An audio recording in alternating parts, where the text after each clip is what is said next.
தெரில இருட்டாகுது. பார்க்குறோம். நமக்கு நீர் ஊற்று 4 திசையிலேருந்து வருது. வடக்கு தெற்கு கிழக்கு மேற்கு திசையிலேருந்து வருது. நமக்கு பார்த்து பார்த்து தண்ணி காலி பண்ணுறது பாயிண்ட் அமையுது. நம்ம எத்தனை அடி ஆழத்துலேருந்து நீர் ஊற்று ஆரம்பிக்குதுன்றது பார்க்கலாம்.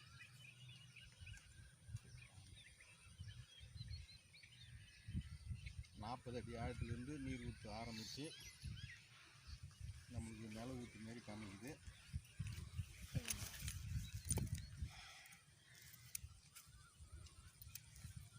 இந்த நில ஊற்று இருக்கிற பகுதியில் நம்ம பாயிண்ட் அமைச்சோமா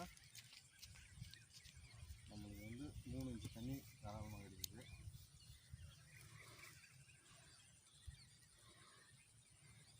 இந்தமாரி இடம் பார்த்து நம்ம போர் அமைக்கிறதுக்கு கொஞ்சமாக நமக்கு கரெக்டான நீர் ஓட்டம் நம்மளுக்கு கிடைச்சிடும்.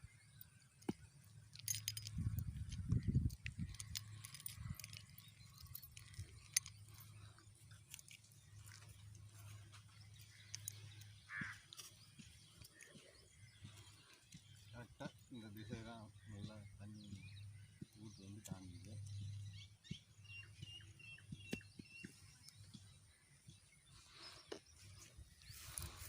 அதுக்குள்ளே தாங்க மாதிரி இருக்காரு.